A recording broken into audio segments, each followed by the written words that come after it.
आज इस गांव की पवित्र भूमि पर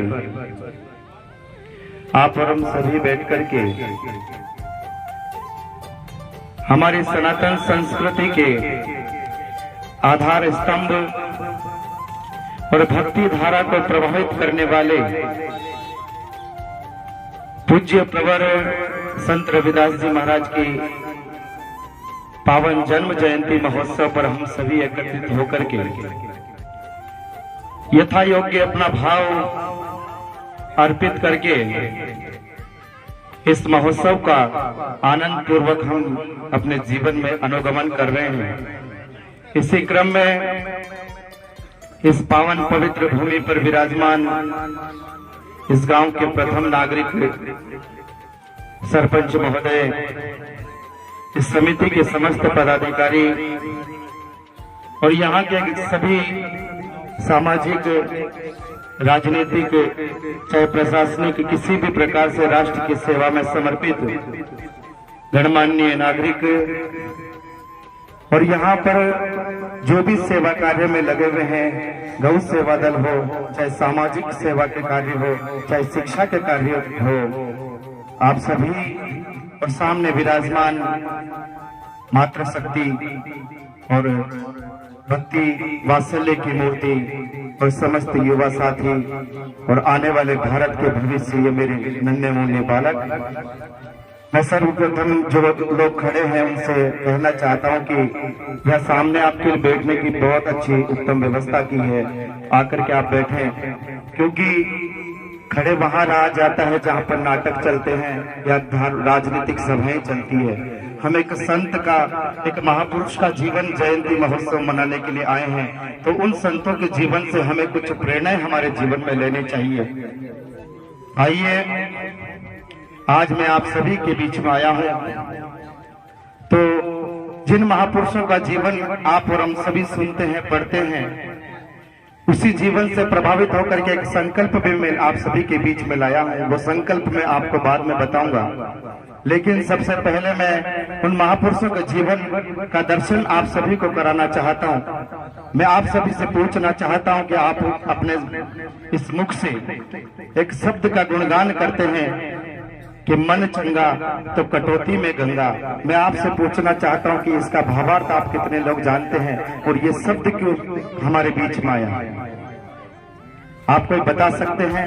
और नहीं बताएंगे तो मैं आज आप सभी को यही चीज बताने के लिए आया हूं कि ये शब्द हमारे महापुरुषों ने हमारे लिए क्यों कहे।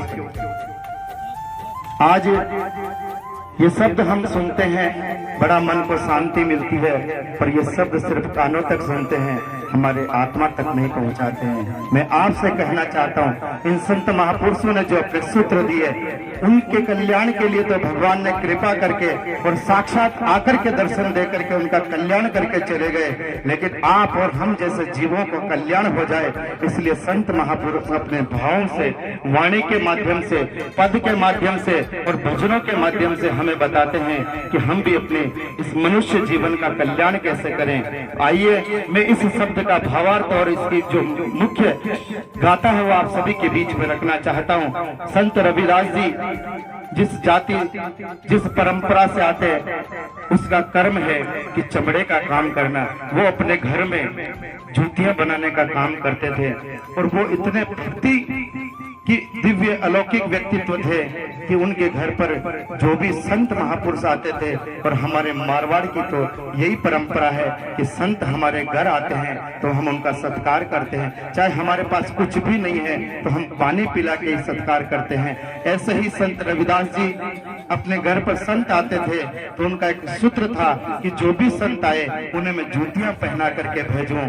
तो घर वाले, होता है भक्ति मार्ग में कई सारे अवरोध, और आपको मैं बता देना चाहता हूं, कोई भी व्यक्ति भक्ति के मार्ग में जाता है तो सबसे पहले बाधा उसके घर वाले बनते हैं, उसके समाज वाले बनते हैं और उसके परिवार वाले बनते हैं। तो परिवार वालों ने उनको घर से बाहर निकाल दिया। बोले तुम अपने जीवन में 2 पैसे कमाते हो, उनमें से भी साधु संतों को दे देते हो, तो अपना जीवन कैसे चलाओगे? तो उन्होंने कहा ठीक है, आप घर से निकाल दो, लेकिन मेरे भगवान अपने घर से मुझे नहीं निकाल सकते। तो उस जगह पर वो एक छोटी सी कुटिया बना करके वही कर्म करने लगे जो पहले करते थे। और एक दिन समय आया कि वहां से एक ब्राह्मण गुजर रहा था, तो उसने कहा कि मैं गंगा की ओर जा रहा हूँ। तो उन्होंने कहा कि ये एक सुपारी मेरे पास है, आप जाकर के गंगा मैया के श्री चरणों में चढ़ा देना कि ये रविदास ने भेजी है। तो वो ब्राह्मण वहां से गए और जाकर के जब गंगा में स्नान किया, स्नान कर से गंगा मैया से प्रार्थना की कि एक रविदास मिले मुझे। उन्होंने मेरा बड़ा सत्कार किया, उन्होंने एक सुपारी दी और कहा कि गंगा मैया के चरणों में चढ़ा देना। तो वो सुपारी जैसे ही गंगा में फेंकी और तुरंत गंगा मैया प्रकट हुई और प्रकट होकर के एक सोने का कड़ा दे करके कहा कि जाकर के उस रविदास को दे देना। तो वो जब ब्राह्मण वहां से वापस आया, आकर के रविदास जी के चरणों में गिर गया। बोले कि आप इतने बड़े महापुरुष हैं, मैंने अनुभव नहीं किया। और सच है कि वो महापुरुष जब तक दुनिया में रहते हैं हम उन्हें नहीं पहचान सकते हैं। उदाहरण है हमारे सामने भक्तिमती मीरा। और मैं कह देना चाहता हूँ कि संत रविदास जी नहीं होते तो आज मीरा हमारे बीच में नहीं होती, क्योंकि वो महलों की रानी थी और महलों की व्यवस्थाएं कैसी होती है। लेकिन वो मीरा एक परम पिता परमात्मा की दिव्य शक्ति थी, लेकिन उस शक्ति को जिस तरह से खान के अंदर पत्थर होता है, हीरे होते हैं, लेकिन उनको निकालने वाला गुरु चाहिए। इसलिए मैं आप सभी से भी कहना चाहता हूँ कि आपके जीवन में भी गुरु नहीं है तो गुरु बना लेना चाहिए। गुरु कोई भगवाधारी नहीं होता, गुरु कोई शरीर नहीं होता, गुरु हमारे मार्गदर्शक होते। आप रास्ते चलने कुत्ते को भी जाकर के गुरु बना लेना, क्योंकि वो भी हमें सीखने की शिक्षा देता है। हमारे शास्त्रों में दत्तात्रेय भगवान ने अपने जीवन में 1 नहीं, 2 नहीं, 10 नहीं, 11 नहीं, 24 गुरु बनाए हैं। ये प्रमाण भागवत महापुराण में हम संतों से सुनते हैं। इसलिए मीरा ने अपने पद में भी गाया कि मोहे लागी लगन गुरु चरण लगे। संतों के चरण पूजनीय होते हैं, लेकिन आपके जीवन में संतों के चरण का कोई महत्व नहीं है, संतों के आचरण का महत्व है। संतों के चरण की खोल या रज या गंगा जल लगा करके आप अपने जीवन में ग्रहण कर लेना, उससे कुछ भी होने वाला नहीं है। उस संत का आचरण आप अपने जीवन में लाएंगे तो आपके जीवन का पवित्र होगा और आपका जीवन भी मंगलमय बनेगा। तो वो ब्राह्मण आकर के रविदास जी के चरणों में गिर पड़ा। अरे मैं तो कितने वर्षों से गंगा जाकर के नहाता था, पूजा करता था, जप करता था, तप करता था, लेकिन ऐसा कौन सा सूत्र है जिससे गंगा मैया ने प्रकट होकर के आपको वरदान दे दिया और इस तरह से आकर के कहा कि ये उस रविदास को दे देना। तो वो ब्राह्मण भी रविदास जी के प्रति इतना आसक्त हो गया कि उनको अपना गुरु मान करके और अब भक्ति में लीन हो गया। इस तरह के चमत्कार जिन परिस्थितियों में हुए, उस परिस्थितियों में विपरीत परिस्थितियां थी। उस समय के भक्ति काल का युग तो था, लेकिन विडंबना ये है कि उस समय भक्ति काल को पहचानने वाले लोग नहीं थे। तो गांव में जो घटना हुई, उस घटना को गांव वालों ने सुना कि रविदास को इस तरह से गंगा मैया ने सोने का कड़ा दिया, तो हम जब मानेंगे कि गंगा मैया और आकर के कड़ा दे। और कड़ा गंगा मैया ने क्या दिया? एक कटोता जो आप सभी जानते हैं, उसमें स्वयं गंगा मैया प्रकट होकर के दर्शन दे दिया। तो भक्ति के अंदर इतनी तपस्याएं करनी पड़ती है, इतनी बाधाओं से चल करके हमें जाना पड़ता है। इसलिए मैं आप सभी से भी यही कहना चाहता हूँ। और मैंने अभी एक सूत्र पढ़ा था कि कर्म बंधन में बंद रहे, फलकिन कर तजिए आस, और कर्म मानुष का धर्म है, सत्य भाग्य रविदास। और ये सूत्र आप और हम सभी के लिए दिया कि हमें जीवन में कर्म करना चाहिए। कर्म मनुष्य का धर्म है, कर्म से मनुष्य छोटा या बड़ा नहीं होता। मैं आप सभी से दावे के साथ कहना चाहता हूँ कि परमपिता परमात्मा को पाया है तो छोटे लोगों ने पाया है, बड़े लोग जाति के अभिमान में, बड़े लोग पद के अभिमान में, बड़े लोग रूप के अभिमान में रह गए। तो मैं आप सभी से कहना चाहता हूँ कि ईश्वर ने सिर्फ दो जातियां बनाई, एक स्त्री और एक पुरुष, इसके अलावा कोई जातियां नहीं। और धर्म हमारा अगर है तो सनातन धर्म था और सनातन धर्म ही रहेगा। बात की परंपराएं हो सकती है, बात के धर्म हो सकते हैं, लेकिन हमारा सनातन धर्म तो ये है। हमारे संत महापुरुष यही कहते हैं और हमारे जो भागवत गीता भगवान श्री कृष्ण ने भी यही कहा कि कर्मण्य वाधिकारस्ते मां फलेषु कदाचन, हमें सिर्फ और सिर्फ कर्म करने का अधिकार है। उस कर्म को कर करके और फल पाने का अधिकार हम सौभाग्य से प्राप्त करते हैं, लेकिन फल की इच्छा करना हमारा अधिकार नहीं। इसलिए आप और हम सभी मिलकर के आज इन महापुरुषों की जन्म जयंती तो मना रहे हैं। आपका जीवन का एक सूत्र था कि संगठित रहो, शिक्षित रहो और संस्कारवान बनो। मैं आपसे कहना चाहता हूँ, मेरे व्यक्तिगत जीवन का दर्द मैं बताना चाहता हूँ। आज वर्तमान में शिक्षा सिर्फ और सिर्फ व्यापार बना, हर गांव में शिक्षा के केंद्र खुले हुए हैं, वो व्यापार के केंद्र है। लेकिन मैं आपसे कहना चाहता हूं, मेरे मन में एक संकल्प जो आया है, मैं संकल्प ये लेके आया था कि हमारे जितने भी बच्चे हैं उनका भविष्य तय हो, अच्छी शिक्षा मिले, बहुत अच्छी बात है, लेकिन एक संस्कार केंद्र भी होना चाहिए। गांव के सभी लोगों को मिलकर के एक कोई भी मंदिर तय कर ले। अभी वर्तमान व्यवस्थाओं के लिए आने वाले समय में मेरा एक संकल्प है कि राजस्थान के हर गांव में शिक्षा की जगह संस्कार केंद्र बनवाने का संकल्प है। उससे मुझे सरकार से भी जो भी आवश्यकताएं पड़ेगी वो भी मैं लूंगा और उसकी व्यवस्थाएं, संपूर्ण व्यवस्थाएं मैं नहीं तय करूंगा, आप सब तय करेंगे, क्योंकि इन बच्चों का भविष्य आने वाला कैसा होना चाहिए। ये हमारे भारत की उन्नति के, हमारे राष्ट्र की विकास की नींव बन करके आपने काम किया, उसकी इमारत ये है। आपने जो परिश्रम किया, आपके परिश्रम का फल ये है। आपने अपने संस्कार माता पिता से लेकर के अपना जीवन यापन कर लिया, लेकिन आप अगर इनको संस्कार नहीं दे पाए तो आपके संस्कार भी व्यर्थ है। इसलिए मैं आप सभी से आग्रह करना चाहता हूं कि वर्तमान में हमारे युवा जो बर्बाद हो रहे हैं वो व्यसन के कारण हो रहे हैं और हमारी माताएं बर्बाद हो रही है और व्यसन के कारण हो रही है। मैं संकल्प तो नहीं दिलाऊंगा, लेकिन यहाँ बैठे हुए कुछ बुजुर्ग, मैं सम्मान करता हूं उनका, लेकिन वीडियो का धुआं उड़ा रहे थे। अरे घर में राम राज्य की स्थापना हुई, हवन होना चाहिए वैदिक तरीके से, नहीं आता तो हनुमान चालीसा की चौपाइयां गा करके हवन कर ले, लेकिन ये धुआं उड़ा करके आपने अपनी जिंदगी का धुआं नहीं उड़ाए। प्रयास करें कि हम इस व्यसन से दूर हो और प्रयास करें हर युवा किसी न किसी प्रकार से सेवा के कार्यों में लगे।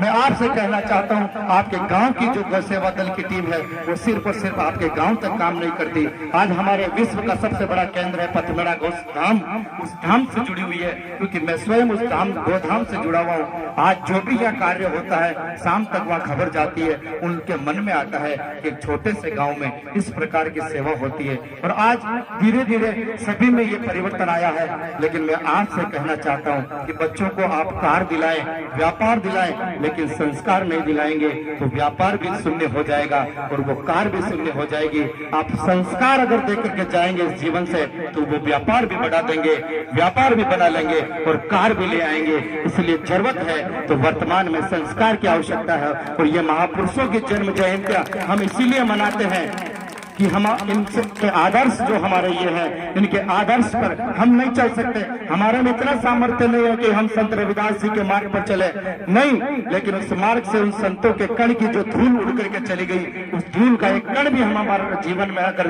धारण कर ले तो हम अपने जीवन को परिवर्तन कर सकते हैं। इसलिए आज आप यहाँ से संकल्प तो मत लेना, क्योंकि संकल्प एक ऐसी चीज होती है कि उसका कोई विकल्प नहीं होता, लेकिन प्रयास करना कि इन महापुरुषों के शब्द, इनके सूत्र हमारे जीवन में आए, हम अपने जीवन में उतारें और प्रभु की भक्ति, क्योंकि मनुष्य का जीवन ही इसलिए मिलता है। 84 लाख योनियों को पार करने के बाद अगर कोई शरीर मिलता है तो वो मनुष्य का मिलता है। हम भूल में है कि अगली बार फिर मनुष्य मिल जाएंगे, लेकिन नहीं, उन 84 लाख योनियों की पूर्ति करने के लिए हमें मनुष्य का शरीर मिला है कि उनके हम कैसे कर सके। इसलिए प्रभु आत्म साक्षात्कार करने का ये जो अवसर हमें मिला है, हमारे जीवन में भक्ति भी हो, शक्ति भी हो और संस्कार भी हो। हो और आने वाले इन पीढ़ियों का भी हम ध्यान रखें, क्योंकि आने वाली स्थितियां इतनी विचित्र हो रही है। कई समाजों में ऐसे समाज कंटक पैदा होकर के धर्म पर लड़ाने का काम करते हैं, जातियों पर लड़ाने का काम करते हैं। मैं उनसे भी कह देना चाहता हूं कि आपसे ये संस्कृति मिटने वाली नहीं है, क्योंकि ये सनातन संस्कृति के अंग है। कोई जातियों पातियों में टुकड़े हुए लोग नहीं है जो आपसे भ्रमित हो जाएंगे। और युवा पीढ़ी को तो इतना भ्रमित कर दिया साहब, हम ये है वो है, लेकिन आपको किसी को माली नहीं बनना, किसी को कुमार नहीं बनना, किसी को ब्राह्मण नहीं बनना। आप सभी को मैं यही कहना चाहता हूँ, इन महापुरुषों का सूत्र है कि मनुष्य बनो और मनुष्य बन करके अपना जीवन सार्थक करके जाएं। आप सभी ने इस गांव के पवित्र भूमि पर मैं निरंतर मुझे आने का सौभाग्य प्राप्त होता रहता है, गौ सेवा के माध्यम से, राजनीति के माध्यम से, सनातन संस्कृति के माध्यम से। तो आकर के मेरा यही भाव रहता है, और जो मैंने संकल्प लेकर के आया था वो संकल्प की सार्थकता भी मैं आपके यहीं से प्रारंभ करूंगा कि बहुत जल्दी आपके गांव में संस्कार केंद्र होगा। उसमें सिखाया जाएगा कि हमारी सनातन संस्कृति क्या कहती है, किस प्रकार से माता पिता की सेवा होनी चाहिए। आज मैं बताना चाहता हूँ, बड़े बड़े शहरों में अच्छे पढ़ करके विदेश में बच्चे चले जाते हैं, उनके माता पिता की सेवा करने के लिए नौकर रखे जाते हैं।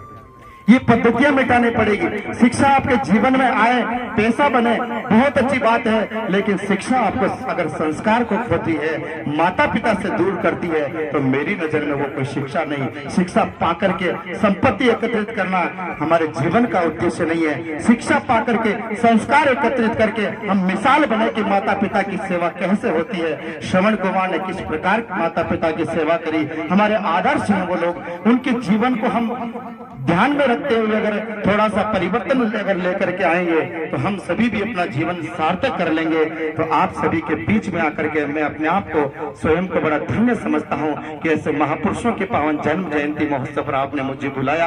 आप सभी से जो मान सम्मान प्राप्त हुआ, मैं किसी के नाम से परिचित नहीं हूं, लेकिन संपूर्ण ये युवा समिति जो है उसके प्रति और संपूर्ण इस गाँव के प्रति मैं अभिभूत हूँ, कृतज्ञ हूँ कि आप निरंतर मुझे ऐसा सौभाग्य प्रदान करते रहते हैं कि मैं समाज और राष्ट्र के लिए आप सभी को अग्रसर करूं कि किस प्रकार से हमें इस राष्ट्र का निर्माण करना है, गौ माता की सेवा करनी है, इन बच्चों के भविष्य को तय करना है। आप सभी ने मुझे बुलाकर मान सम्मान दिया, उसके लिए मैं बहुत बहुत साधुवाद। जय श्री राम। पूज्य गुरुदेव की